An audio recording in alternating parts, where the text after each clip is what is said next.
Here with Jose Benavidez Sr. David has a fight coming up against his tocayo, David Lemieux. And I know a lot of people might be criticizing because, he's got two losses, but he's never really been knocked out. Yeah, he's ranked number two also.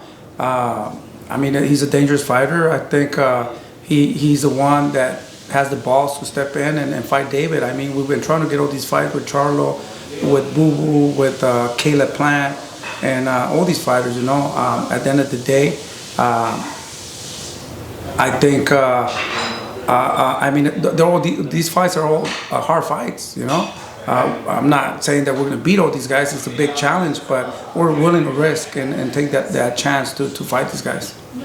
You talk about, we knew that the Charlo one wasn't going to happen, but what do you feel about him now fighting Sulecki after saying that he wanted David to be vaccinated and he didn't want to fight guys under 25? All these guys, now with social media, they just come out and talk. I know, and I'll tell you right now, I know we're not fighting Caleb Plant. We're not fighting the Charlos or the Canelos or any of these guys. They're trying to look for easy fights where they know they're going to win. But us, we're not afraid to take risks and see where we're at, and give the fans what they want. The fights that are exciting, the fights that are hard, the fights that are 50-50, and we're willing to test ourselves and see where we at and make those big challenges. Caleb said that you didn't send him an offer, that was cap and that you guys are lying. Was there an offer sent or was it negotiations? Yeah, I think this guy, he has a little bit of a problem. Before, I don't think his mind was there. Now, after he got dropped and got knocked out by Canelo, I think he's serious hurt. He's saying that I'm not Davis' manager. He's saying that Luis de Cubas is his manager, that they have the same manager. See, that's delusional. He's crazy because I've been managing David. I've been training David since he was 2 years old. And I did talk to his manager, and I wanted that fight. David wants that fight. And, it's an easy fight to make. We're with the same promotion company. We were working on it, and then he decided he don't want to fight. So that's why we declined, because he didn't want to take that fight. If he doesn't want to take that fight, nobody can make him take that fight. So, but we're ready. We're with the same promotion company. That's an easy fight to make. And, he's saying that we're already trying to make another fight when we haven't even fight. It doesn't fucking matter what happens. Whatever happens with Lemieux, I'm pretty sure David's going to finish him. He's going to look impressive. And then we have another fight whenever he wants. I wanted to do that fight in September. We don't have to do it in September. We could do it in another date, whatever he chooses to, whenever he thinks he's ready, But he's just a little girl running around. And if he has balls, step up to the plate and let's make this fight happen. We really want that fight, It will be an exciting fight, a fight that he needs. David's going to end up his career. Do you feel annoyed sometimes, or just it gets old for the fans or for the media to be asking you guys, Canelo, what about Canelo? When you guys don't really have a say in that? He already got 3 fights set up, and he said that he doesn't want to fight Mexican fighters. Do you guys get annoyed of the fans or the media constantly asking you guys about Canelo? Yeah, that happens every day. Canelo comes on the picture every day. A fight that we will love. I think Canelo is the best fighter in the world right now. He's pound for pound the face of boxing. But like I said, we're not afraid to take those big challenges. That's a hard fight for us. But at the end of the day, we want to test ourselves and see where we're at, But, all these guys are always making excuses. Charlo was making an excuse that David had to get vaccinated, that he wouldn't fight somebody under 25. Canelo, he said he would never fight a Mexican fighter. And then he said that David has nothing to offer him. Our promotion company offered him $100 million. It was like 45 to fight Charlo, and another 55 million to fight David Benavidez. And so that's nothing. And if he's so sure that he can beat him, why not get a payday? Just go beat him and shut everybody's mouth and fight him. But at the end of the day, they're doing a good work. Managing them. Eddie Reynoso is doing a great job moving them around and getting the fighters that they know they're going to win. But at the end of the day, he's not going to make history. The Mexican people are not going to accept him like the best fighter in the world, pound for pound. He has to show the people that he belongs there, and he's not afraid to fight anybody. Because when you're a champion, you are going to have challengers that, they're going to want to fight you. Yeah, of course, everybody wants to fight you. Yeah, guess what? You're the best. You're the face of boxing. So everybody's in line to fight you. Everybody would like to have an opportunity of fighting you. So that's what it is. And why not give people who deserve? David has been fighting 2 eliminators now. He's fighting for the interim title, but yet he hasn't done anything. Come on. Let me ask you this. Well, there's a lot of people who feel like if David had not lost the belt to the scale, Canelo would not be undisputed right now. Do you agree with that? You know what? Yeah, that's what it is. You know, what happened is we gave him an opportunity to fight when David was a champion for the WBC at 168, because he was a 160 champion, I believe. And we were talking about it, and then they decided not to do it. And even that, at that age, that was a very scary fight for me, you know, very hard fight. When David became a world champion the second time, we got in touch with his team again and tried to make that fight happen. And he did not want to take it. As soon as David got stripped, that's when he said he wanted to fight for the belt. So, you know, at the end of the day, I'm happy because I know that they have a lot of respect for David, and they know that David's going to bring him a lot of problems, you know, and they know that that's not a fight 100% they're going to win. So they'll try to get all these other fights where they're sure that they're going to win. What do you think is David's best asset for someone like Canelo? Because Canelo's been in there with like all sorts of style. What does David do different? There's no secret to this. Like I already said, you know, I think the best way to beat Canelo is using that jab. He's very hittable with that jab. You know, what happens is with all these fighters, and he'd rather fight fighters that are going to move around. So, you know, it's going to take him a little bit of time, you know, to break him down and cut the ring and hit the body and break him down, like I said. But with David, there's no secret. David's coming forward. The one that's going to have to move is going to be Canelo, because David, we know that he's not a boxer. David's not going to be running around the ring.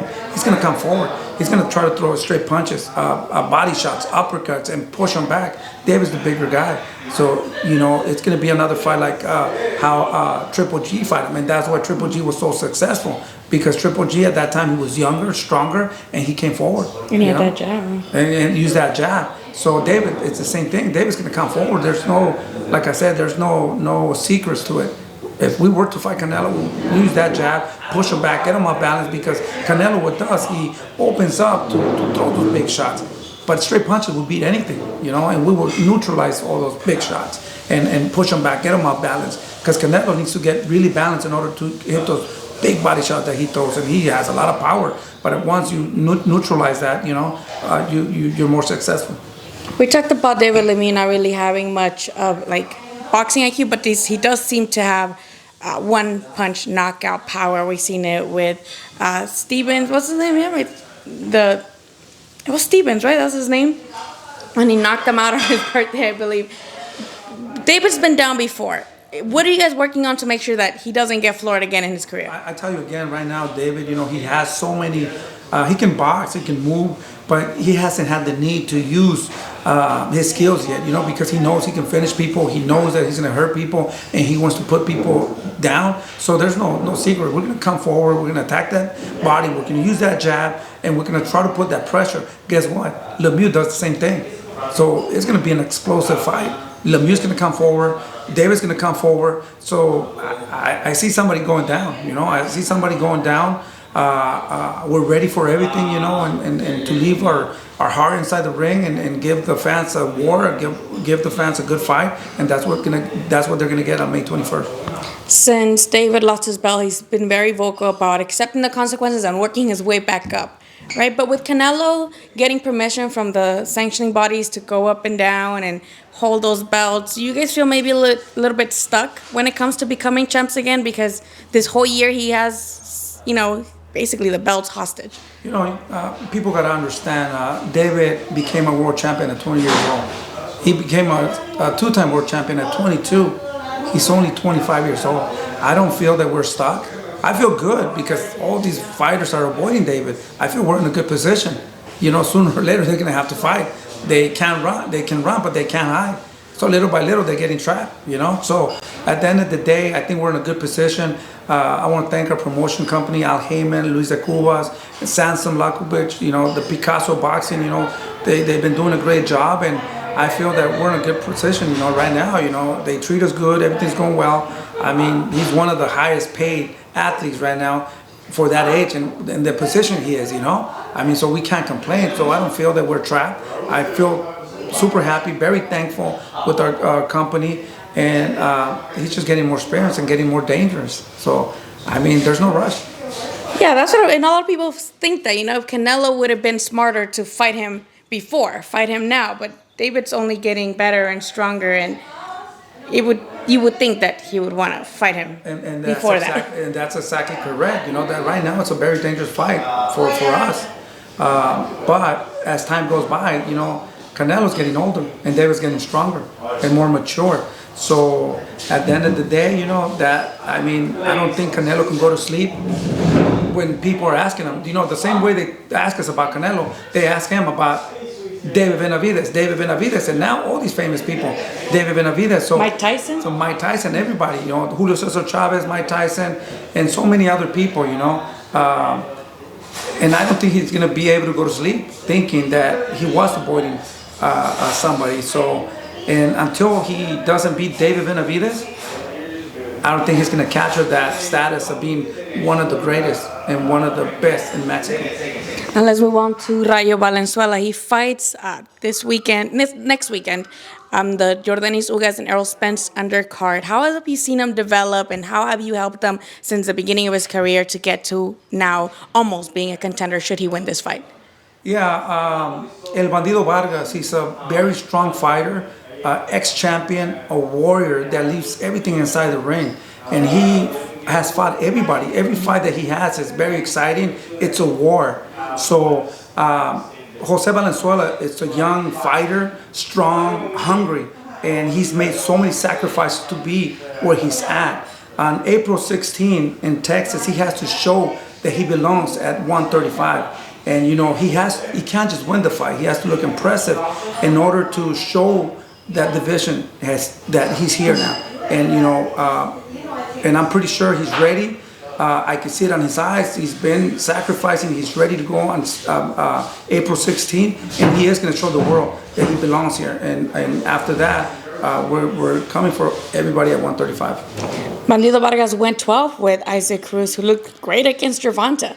Is the goal to look much better in comparison to Isaac Cruz, so they kind of do measuring stick? And that's exactly the plan, because he did go to distance with El Bandido Vargas. Isaac Cruz, it's another great fighter, a strong fighter, a fighter that showed a lot when he fought Gervonta Davis.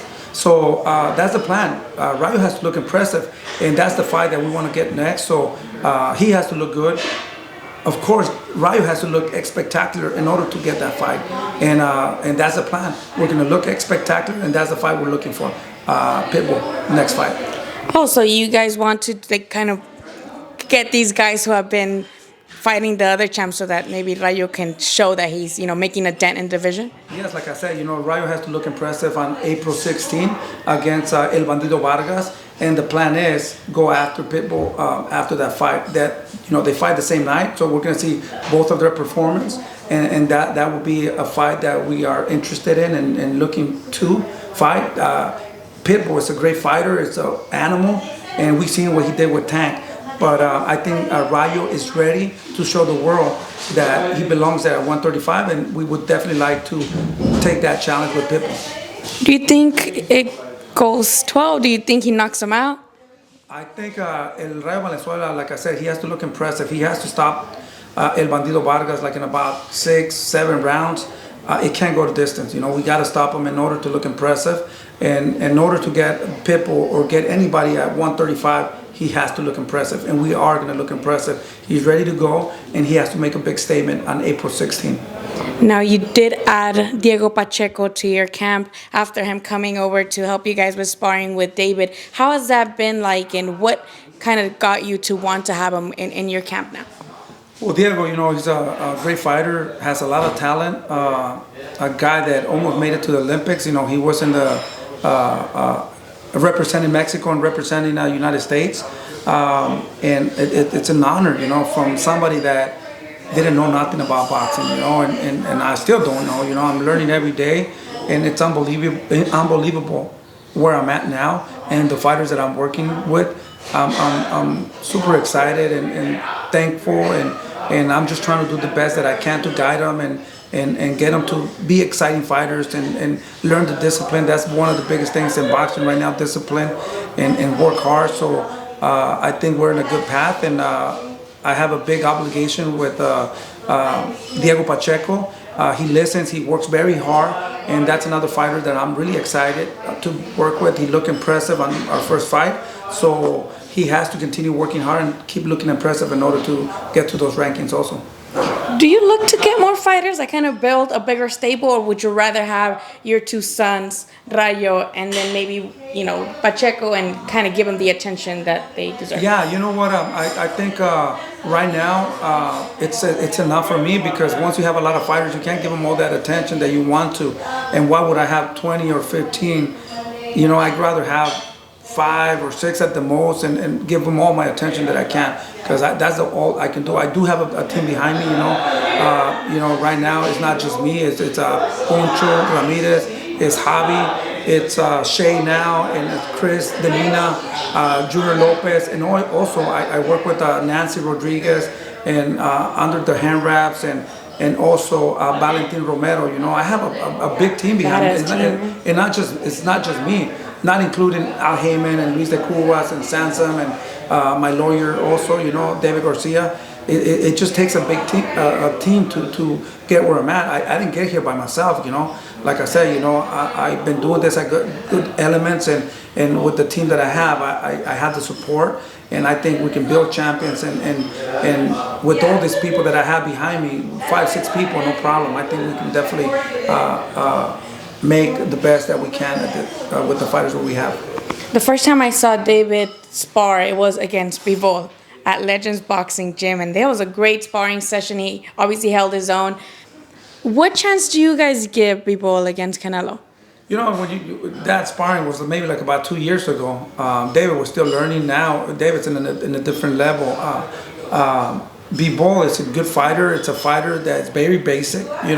He hits very hard with the right hand. But at the end of the day, I think Canelo's a smarter fighter, a fighter that moves a little bit more and goes to the body a little bit more. I think it's going to be a little hard the first rounds because Canelo's a very intelligent fighter. He reads you, he watches your speed, and he sees what he does, and he breaks you down little by little. And when he knows that he's ready to go, he'll go 100%, and that's when the fights end. So I think there's a big possibility that Canelo can stop Bivol. It's going to be a tough fight. It's going to be a hard fight, but I don't think Bivol is at Canelo's level. Now you're going back to Phoenix for this fight. It's in Phoenix, right? Or is it Tucson? So you're going back to your home state, back-to-back fights there. Why is your son the other son not on this one, Jose? Junior just finished a movie right now. A big movie is coming out pretty soon. He's just finished like about a week ago.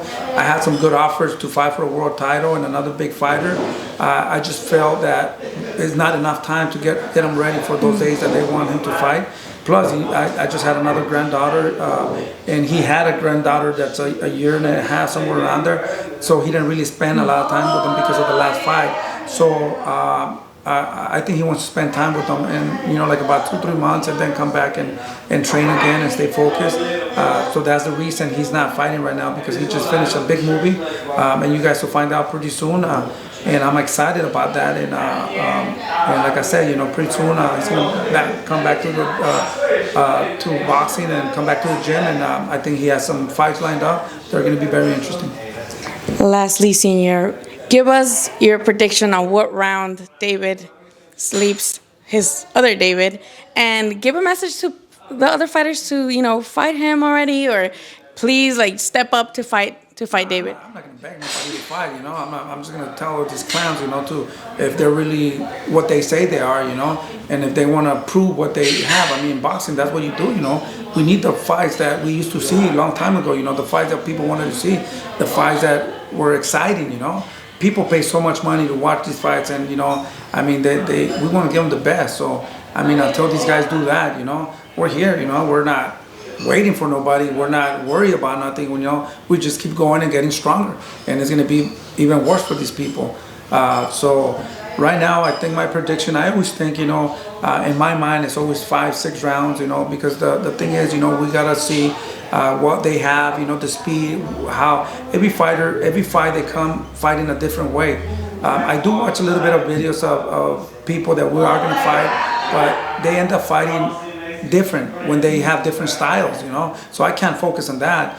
My thing is in the first round, you know, we go there, we use that jab, we keep that distance, we cut the distance little by little, and we create openings and see, you know, we start hurting people and we work off of that. First round, second round, but I would say, you know, 5, 6 rounds, that's when we already kind of know. Now we got to step on the gas a little bit and risk a little bit more and try to put them out. If that knockout comes before, we'll definitely take it for sure. But Rayo and David, we have the same plan, you know, like I said, you know, we got to see where they're at and we adjust to what they have and we got to pick up and put them away. And if it doesn't, it's going to go 12 rounds, 10 rounds or whatever. We're ready to do whatever, but we are going to throw a lot of punches. We are going to punish these fighters and we're ready to go to work. Let the fans know where they can follow you, because you're very entertaining on social media and you've been posting a lot. You also share a lot of workouts with the team. Let the fans know where they can follow you so they keep track. Yeah, they can follow us at Team Benavidez, Jose Benavidez, Benavidez Sports. We try to do our best, you know, to keep you guys informed. And I mean, the main thing for me is just I just want to motivate fathers, man, to train their sons. And I started when I was like 27 years old. I'm 37 now, you know. I didn't know nothing about boxing, and the thing is now these days, you know, with social media and all that, I think we should spend a little bit more time with our kids, you know. It doesn't matter what kind of sport it is, you know. At the end of the day, you know, it pays off, and I just encourage them, you know, to spend a little bit more time. I started training David when he was 2 years old, knowing nothing about boxing, junior too. And, you know, I'm grateful to where I'm at now. I feel that I haven't done anything. I'm barely touching the surface, and I'm willing to sacrifice and keep working and spend time with them as much as I can. Thank you, Dean. Thank you so much.